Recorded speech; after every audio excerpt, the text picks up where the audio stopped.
ॐ तव कथामृतं तप्तजीवनं कविभिरीडितं कल्मषापहं श्रवणमंगलं श्रीमदाततं भुवि गृह्णन्ति ये बुरिदा जनाः।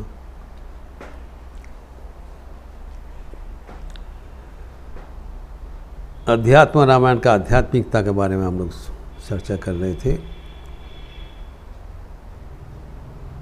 The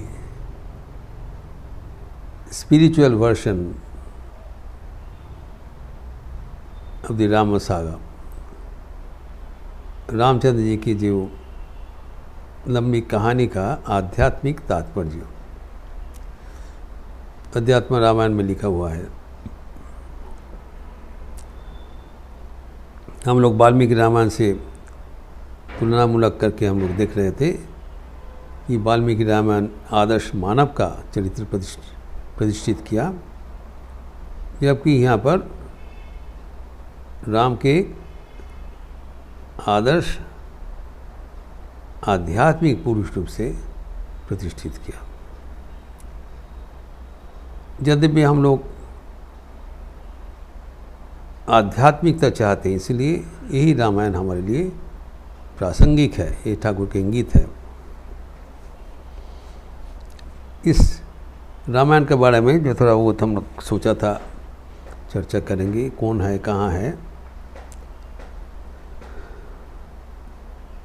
इसका जो उल्लेख है, प्रथम तो इसका कौन लेखक है, कब लिखा गया है, ये कोई प्रामाण्य कोई विवरण नहीं है। यद्यपि कोई कहते हैं ये संत रामानंद 14th सेंचुरी में लिखा था, कोई स्कॉलर्स कहते हैं, लेकिन अधिकांश स्कॉलर्स इसके बारे में मतभेद है। ये माना जाता है कि ब्रह्मांड पुराण में 61वां अध्याय है, वहाँ से इनका उल्लेख है। तो सभी पुराण का तो प्रणयकार व्यासदेव है, इसलिए कहा जाता है भगवान व्यास ही इसका रूपकार थे। लेकिन ये 6 कांड में है, यद्यपि सप्तम कांडो बाद में सोचा जाता था एडेड हुआ था। तो तपस्या नदी सिर्फ 6 कांड ग्रहण किए हैं और इसमें 56 सर्ग है, चैप्टर्स 56 सर्ग है, एवं 3643 वर्सेस 3643 श्लोकावली है। संक्षिप्त है। वाल्मीकि रामायण तो शास्त्र श्लोकी है, ये संक्षिप्त रामायण है। लेकिन जो वाल्मीकि रामायण का जो शुरुआत है, इसका शुरुआत उससे पता चल जाता है दोनों ग्रंथ का क्या फ़र्क है। वाल्मीकि रामायण हम लोग देखा था, एक प्रश्न का उत्तर दिया, ये आदर्श मानव कैसे होता है। यहाँ पर जो शुरुआत है, ये एक वहाँ पर जो कथोपकथन किसका था कि नारद के साथ महर्षि वाल्मीकि का, और उसके बाद में स्वयं ब्रह्मा वाल्मीकि को आदेश दिया था, तुम ये चरित्र रचना करोगे एवं ध्यान के माध्यम से ये जो घटनावली हुआ है वो तुम्हारा सामने आ जाएगा। महर्षि वाल्मीकि ध्यान के माध्यम से रामायण का जो घटना हो चुका था वो उसको उपलब्धि करके वो संगीत के माध्यम में प्रस्तुत किया और लव कुश के माध्यम से संगीत का प्रचार भी किया। एवं वो रामायण गान करते हुए लव कुश को लेकर स्वयं राम जी के दरबार में अयोध्या में पहुँचे थे। ऐसी है रामायण कथा में। लेकिन यहाँ पर एक पहले से ही आध्यात्मिक प्रस्तुति है। इसका प्रश्न करता है स्वयं पार्वती, एवं प्रश्न को उत्तर दे रहे हैं स्वयं महादेव देवादिदेव। ये बहुत ही मार्मिक प्रश्न है, स्वयं पार्वती प्रश्न कर रहे हैं कि हम लोग मानते हैं श्री रामचंद्र एक आध्यात्मिक पुरुष है। जो आध्यात्मिक रामायण बोल रहे हैं ना, अगर वो आध्यात्मिक पुरुष होगा तो कैसे वो सीता जो अपना पत्नी का विरह में इतने वो दुख का सागर में चले जाएंगे, रो रहे हैं साधारण मानव का भांति। तो इनका जो प्रश्न बहुत स्वाभाविक प्रश्न है कि कैसे स्वयं भगवान होते हुए एक साधारण अज्ञानी व्यक्ति का जैसे इन लोग व्यवहार कर रहे हैं। साधारण अज्ञानी तो इसी होता है, जो पहुंचा हुआ व्यक्ति है वो तो ये सब में विचलित नहीं होंगे। तो ये अगर अज्ञानी है तो इसको कैसे हम पूजा करेंगे? बहुत ही कूट प्रश्न किया। अगर भगवान रामचंद्र का जैसे लीला हम देखते हैं वाल्मीकि रामायण में है, वो हमारा पूरे अच्छी ओरिजिनल टेक्स्ट है, उसमें तो है। तो अभी पार्वती जी प्रश्न कर रहे जैसे कैसे होगा, इसके उत्तर से ही अध्यात्म रामायण का शुरुआत हो रहा है।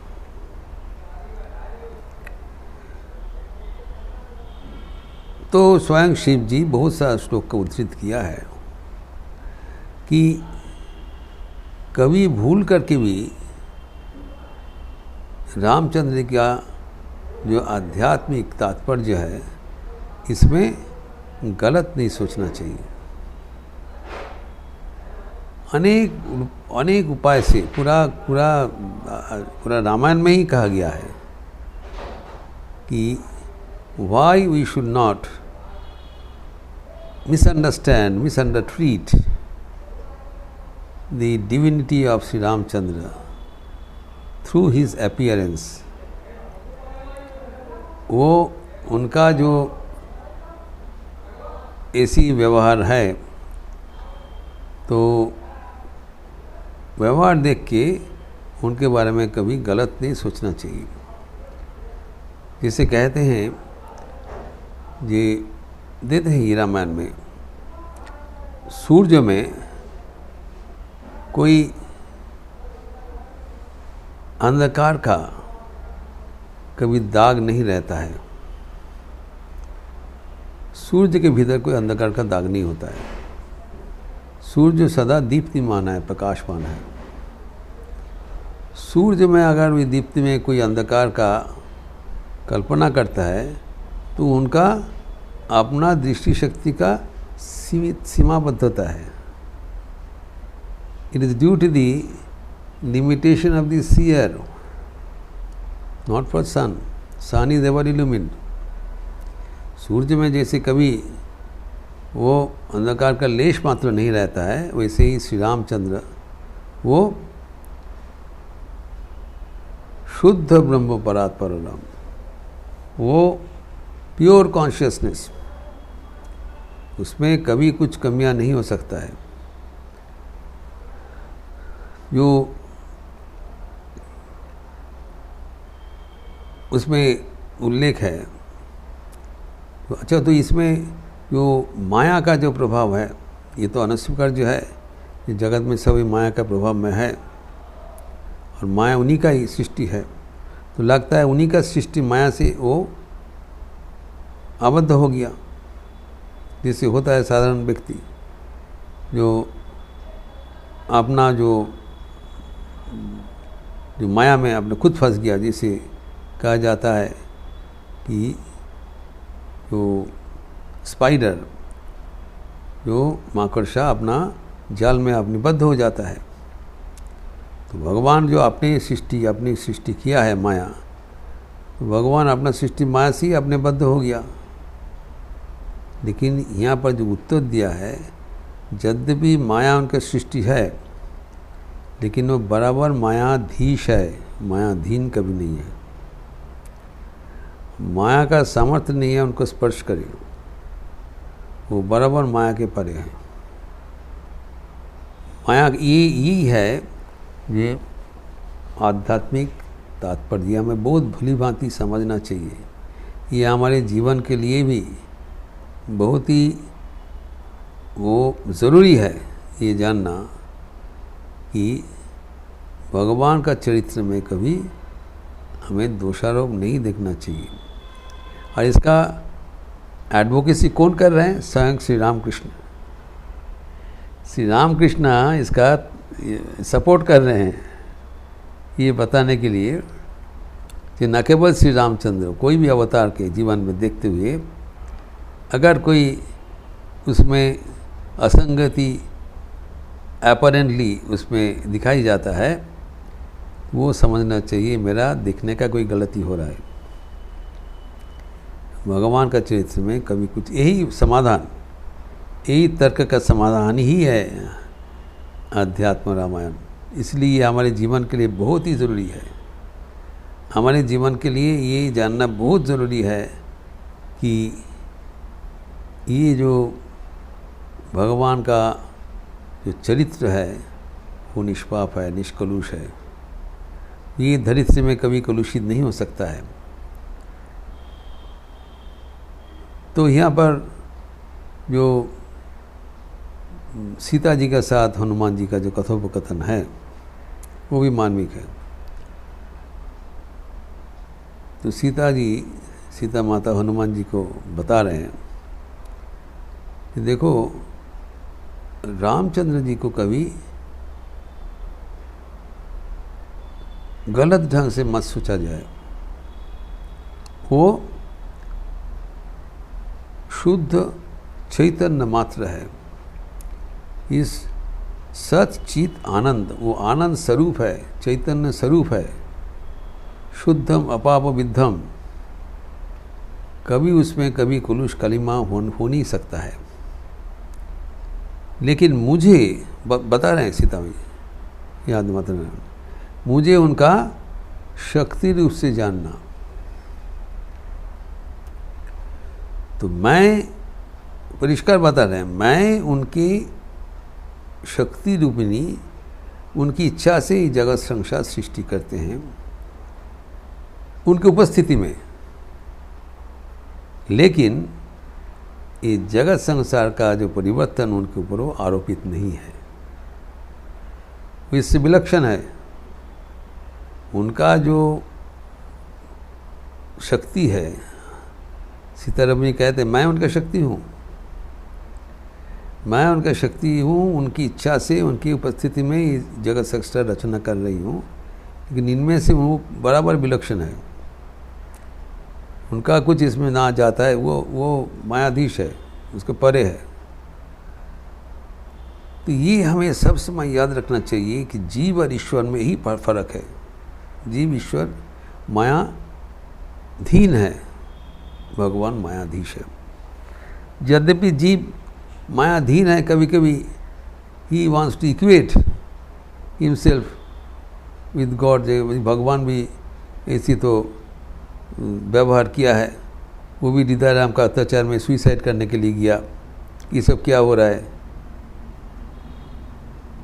लेकिन ये सब जो हो रहा है, ये सब से हमारा मन में कोई द्विधा ना आवे। देखिए श्री रामकृष्ण कैसे चतुर ढंग से अध्यात्म रामायण का प्राधान्यता दे दिया।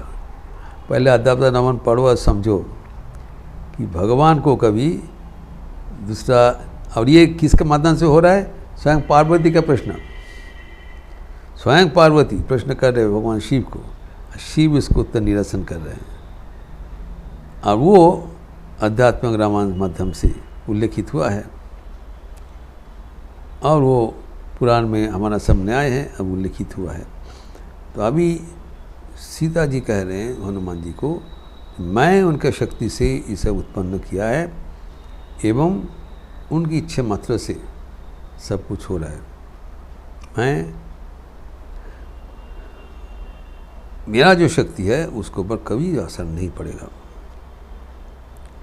तो ये जो आध्यात्मिकता भगवान का, वो जो विभिन्न प्रकार का जो लीला है, उसके साथ हमें रिकॉन्साइल करना पड़ेगा। तो इसीलिए अध्यात्म रामायण का जो मूल उद्देश्य है वो है आध्यात्मिकता। That is the main purpose कि to make ourselves spiritually oriented through the divine aspects of Sri Ramchandra and his associates। ये किताब हमें आध्यात्म की ओर ले जाते हैं, जबकि दूसरा किताब का दूसरा लक्ष्य है। तो अध्यात्म रामायण हमें आध्यात्मिकता को ले जाती है, इसीलिए ठाकुर कहते हैं इसको अनुध्यान करना चाहिए। इसमें जो उपाख्यान है उसका एक ही पर्पस है, to make our life spiritually inclined, spiritually oriented. इसलिए वो हमारे जीवन में सबसे ज़्यादा प्रासंगिक है। रामायण तो हम लोग पढ़ते हैं, विभिन्न प्रकार का रामायण पढ़ते हैं, पसंद है, लेकिन वो रामायण हमें ऐसी पढ़ना चाहिए तो कि हमारे जीवन में एक आध्यात्मिक सेतु बने। It may become a spiritual bridge to reach God. इसीलिए ठाकुर इसके प्राधान्यता दिया और पंडित को पूछा आप अध्यात्म पढ़े हैं, एवं बाद में कहेंगे ये जो अध्यात्म में जो उल्लेखित है, इससे शबरी का उपाख्यान है और अध्यात्म में जो अहिल्या का जो स्तवादि है, तो वो अगर हम अध्यात्म रामायण के अनुसार आम अध्ययन करें तो वो हमारे लिए एक आध्यात्मिक जीवन का कड़ी बनेगा। It become a spiritual discipline. So it is not a जो वाल्मीकि रामायण जिसे काव्य है, it's not A literature, it's not a अध्यात्म रामायण ये कोई काव्य नहीं है। यद्यपि वो आध्यात्मिक काव्य है, वो काव्य के माध्यम से हमें जीवन में अध्यात्म का रस मिलता है। एवं वाल्मीकि सब रचनाकारी भगवान का जो दैवी समावेश उल्लेख किया है, लेकिन आध्यात्म रामायण में भगवान थ्रू एंड थ्रू ज्ञान एवं कर्म का, ज्ञान एवं भक्ति का मूर्त विग्रह। इसीलिए ये हमारे लिए अत्यंत वरणीय है और ये प्रसंगों का हम लोग फिर आगे चर्चा करेंगे। ओम शांति शांति शांति। हरि ओम तत्सत। श्री राम कृष्णार्पणमस्तु। आज फिर एक पावन तिथि है कि बड़ा मंगल है। अब जानते हैं लखनऊ में एक बड़ा मंगल, एक बड़ा तिथि माना जाता है हनुमान जी का जन्मदिन रूप से। ज्येष्ठ महीना का जो 4 मंगल का, 4 या 5 मंगल जितना होगा, इस साल 4 मंगल होगा। तो अभी 9, 16, 23 एवं 30 से 4 मंगल में 4 बड़ा मंगल होगा। इस बार 4 ही पड़ा है। यद्यपि विशुद्ध सिद्धांत पंजी के अनुसार अभी भी वैशाख है, लेकिन इधर के पंचांग के अनुसार ये वैशाख महीना का पहला ज्येष्ठ है। परंपरा अनुसार हम लोग लखनऊ में एवं पारिपार्श्विक जगह में बहुत बड़ा ढंग से बड़ा मंगल मनाया जाता है। उसका प्रस्तुति चल रहा है कई दिनों से। और आज शाम को भी हमारे जो हनुमान जी का बड़ा मंगल के अनुसार उनका आरती के बाद उनका पुनः आरती होगी, हनुमान चालीसा एवं बड़ा मंगल का आध्यात्मिक तात्पर्य, उसके बारे में भी हमारा एक छोटी सी प्रवचन रहेगा। और दूसरा ओर से आज जो विशुद्ध सिद्धांत पंजी के अनुसार जो कि रामकृष्ण मठ से हम लोग मनाते, आज वैशाख महीना का 25 तारीख है।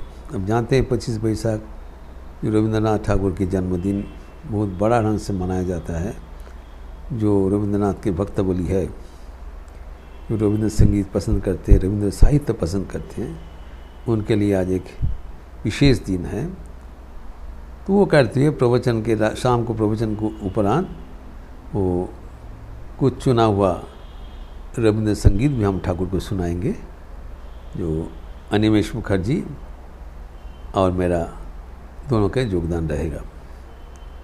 आप लोग सब स्वागत है। अच्छे रहिए, स्वस्थ रहिए, आनंद में रहिए। नमस्कार।